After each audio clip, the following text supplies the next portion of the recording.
canned tuna, cheese puffs, toilet paper, and cigarettes. Welcome to the end of the world. My name is Krumbine, and this is my short story, Quarantine's End. Smoke 'em if you got 'em.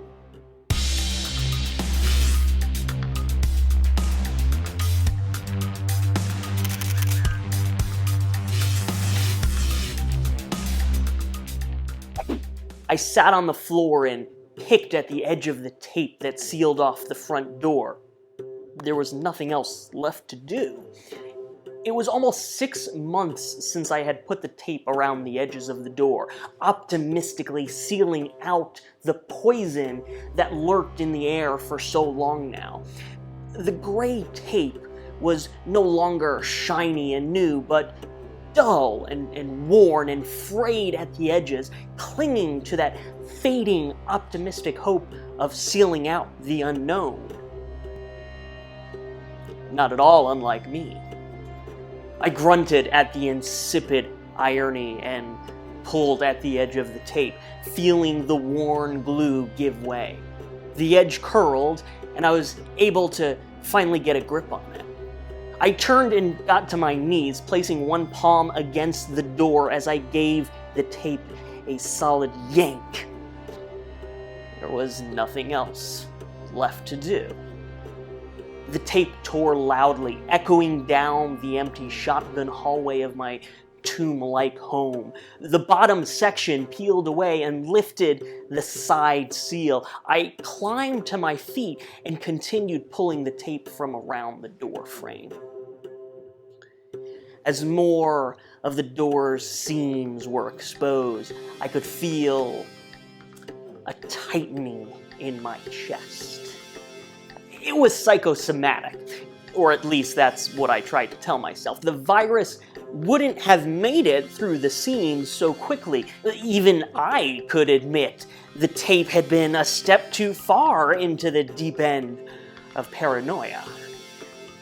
But when the reported mortality rate exceeded 80%, well, fuck me. Sure, there might be a distinction between paranoia and the instinct to survive, but I'm at least 80% sure that the virus doesn't give a shit. The tape peeled away from the top of the door. Paranoia aside, cold logic said that the stockpile of supplies wouldn't last. I had tried to ration, but the pandemic had come crashing down like a tidal wave. There had been little time to prepare, and store shelves had been nearly picked clean by the time I had arrived. Canned tuna, cheese puffs, toilet paper, and cigarettes.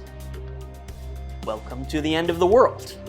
I was down to the last strip of tape. It cried out in defeat as I pulled it off the door frame, removing the last barrier between myself and that virus. The cheese puffs had been the first to go. The tuna had ran out 4 days ago. Still, I had enough toilet paper, but what's the point if you don't have anything to eat? The cigarettes, well, those were the epitome of an impulse buy. I hadn't smoked since I dropped the habit 8.5 years ago.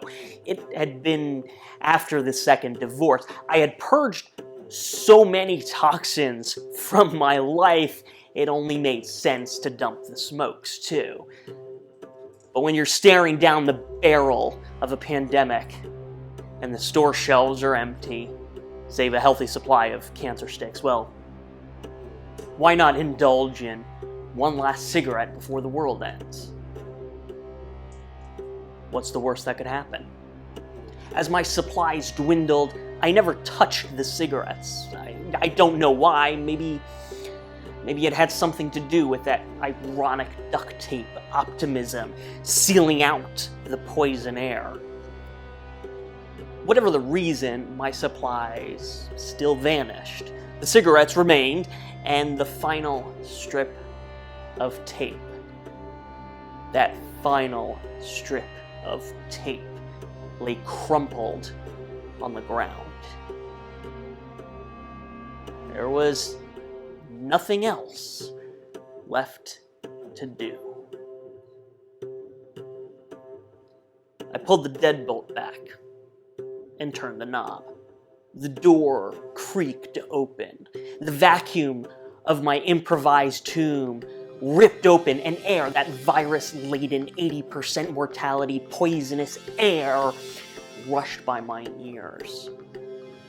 Somewhere in the recesses of my mind, I knew that this was inevitable, even from the beginning. Since there was nothing else left to do, I stepped over the threshold. It was sunny out.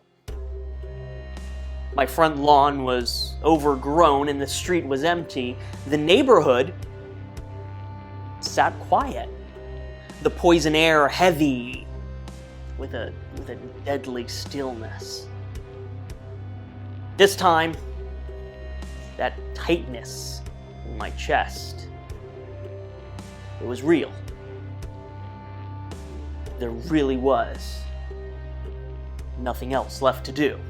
I had no supplies. I had no way to get fresh provisions. Even if I could raid a neighboring house, there was no way I could filter the air in my house when I got back. That's assuming I had the means to make the trip in the first place, which I didn't. I tried to take in a deep breath, but it was no use. 80% my ass. I fished the cigarettes and matches out of my pocket as I sat down on the stoop. The plastic peeled away and I extracted one of the smokes.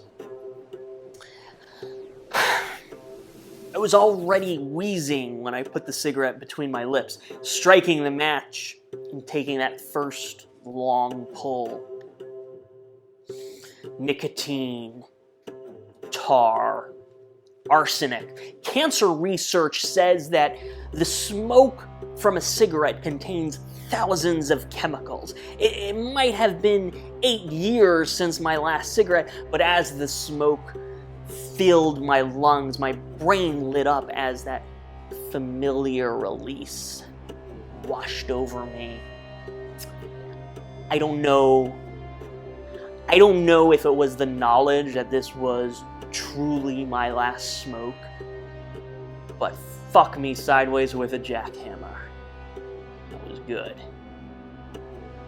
The cigarette burned in my fingers as I held the smoke in my lungs. When it became too much, I released it with a hacking cough.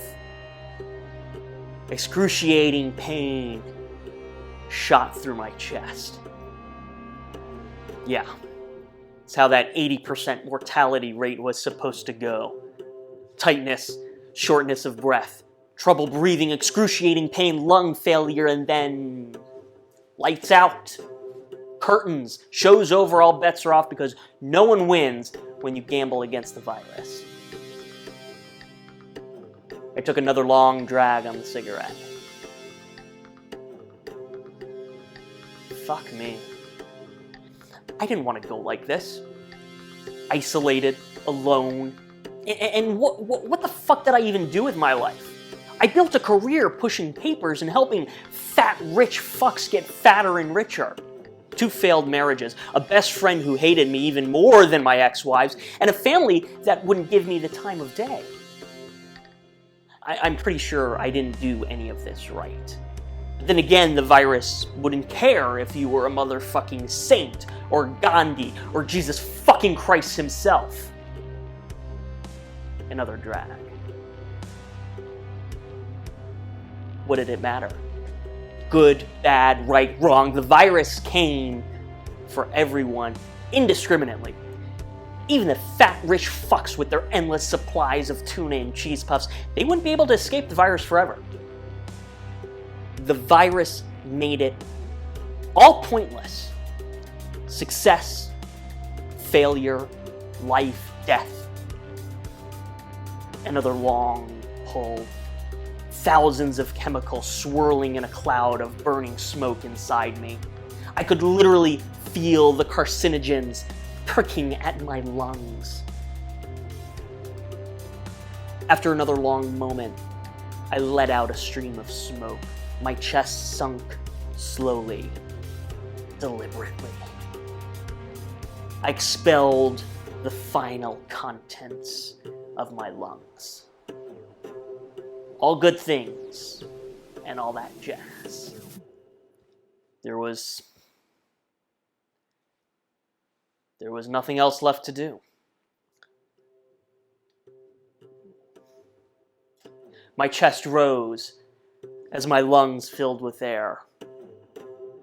I breathed out. I repeated steps 1 and 2. The cigarette burned between my fingers. Huh. Fuck me.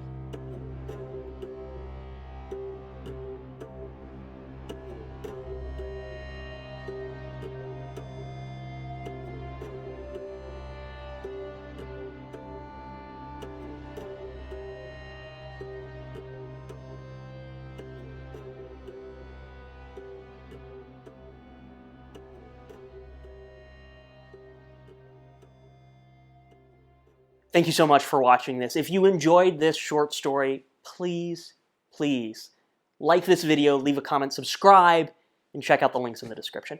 You don't have to do all of those things, but even just one of them is a huge show of support. Thank you, and stay creative. I don't know why. Maybe it had... I'm listening to the cats eat. Let me scroll back a bit so we can start at the top of the... yeah. Let's go pick up the food. Sorry, Harvey. We know you said Behind the scenes, the cats are eating. When it became too much, I released it with a hacking cough. I didn't like that. That was bad. Did you like that? I didn't like that. Okay, we gotta go back. I'm so sorry. It's okay. I was really into the... I was listening and It's okay. And helping... All right, let me back up. My chest rose as my lungs filled with air. I breathed out. I'm gonna wait for the airplane to go by. Although I'm feeling really good. It's really That was good. a great run It's right there. really I was like, good. wow, getting into it.